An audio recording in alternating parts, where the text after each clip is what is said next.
Chris, a day very good at times, some bad and a little ugly at the end. Let's start with the good. I mean, the chances that were fashioned and were either thwarted one way or another, but ultimately not taken, must frustrate you today. Should have been 4-0 up at half-time, without a shadow of a doubt. You know, I look at their goal and think there's a bit of miscommunication with two players. And then Jayden slips and Hudson-Odoi, everybody in the world knows he wants to get it on his right peg and put it in that position. And obviously he's done that. So yet again, scratching my head, as I imagine 28,000 Sheffield United fans were today, in terms of how we weren't. 9 opportunities in the first half, and not half chances, some really good chances. And goals change attitudes, change the environment, change the look of a game. We should have been home and hosed after 45 minutes, without a shadow of a doubt.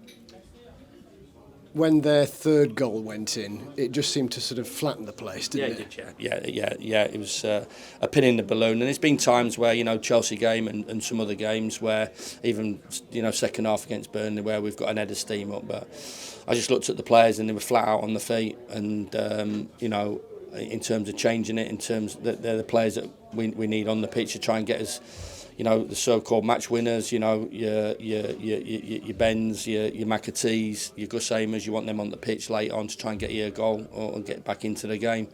So we made a bit of a change, but it really, from a mentality point of view, the players have been beaten up this season. You know, as I said, the division is too powerful for them, especially in the last 20 minutes. You see the athleticism of teams and you know, how quick they are, and you know, and the pace and the power of it. And you know, you've seen our players, and they just sort of going into the last 10 or 15 minutes, they can't summon any energy. I think from a mentality point of view, because of how the season's been from the start right the way through. You know, they've had to take some big hits. So you know, there's that issue to deal with, but most importantly, physically. You know, you look at it and. You know, it happened against Bournemouth, it happened against Fulham, it happened today. You know, late on, these teams find that energy and that power and that pace, and they didn't run over the top of us, and I didn't feel as if it was going to go from 4 to 5, but still the same. I never felt we had enough in the tank to get that second to make it interesting. And then Ahmedhodzic gets sent off. 13 seconds to go. Is that frustration a bit reckless? How do you view it? I'd rather keep my own thoughts to myself on it. You know, Mason can't play next week. You know, I don't know. I think there's different ways to take out your frustrations a little bit, maybe a little bit earlier than that, but not in the last 10 seconds. So I'll keep that to myself. Because he was part of the issue with Hudson-Odoi, wasn't he? It had been building perhaps throughout the game, far from the only one, but he's the one ultimately that got sent off at the end. Yeah, whether it's the old free card trick or whatever, you know, the game's gone in the last 30 seconds. There's no good. Just, you know, keep your powder dry, keep calm. You know, what does it do? I don't think it earns any credit from the supporters when things like that happen late on in the game. So it just affects your team, and it affects your team going into the Everton game. How difficult a scenario is this to manage? I know you were speaking the other day about clarity, you know what's going to happen moving forward, but right now there's sort of a mental and physical aspect of getting a group of players through 2 games now. Yeah, that's a challenge. I've said before, and you know, I think a couple have checked out, which obviously disappoints. I think a couple realise that they're not going to be here next year and maybe don't want to be here next year. I think that you've got some injured players there, some senior injured players there that can't really influence the group. You've got some out of contract boys that maybe realise the writing's on the wall. I think they understand that you know, through my messages as well, in terms of a rebuild and a reset. So you've got that.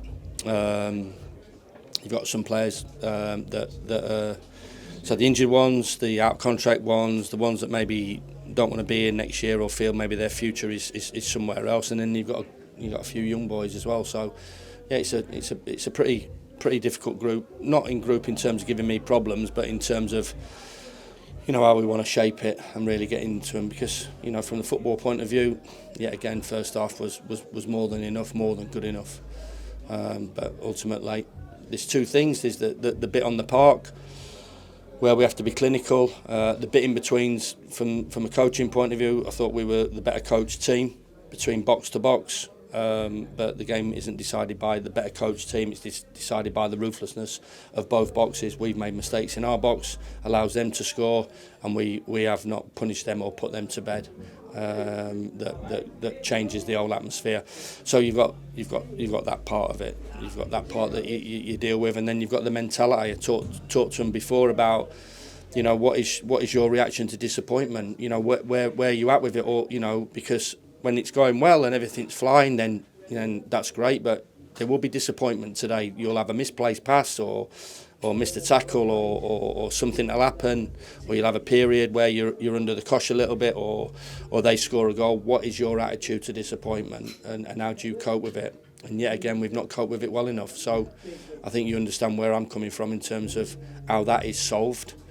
And even at half time, the disappointment of, you know, I'm looking around and there's 2 or 3 players, you know, with their head on the and I'm looking at the game and thinking, don't worry about what's gone off. Have the opportunity of putting right what's in front of you to get yourself a result or to make yourself an hero.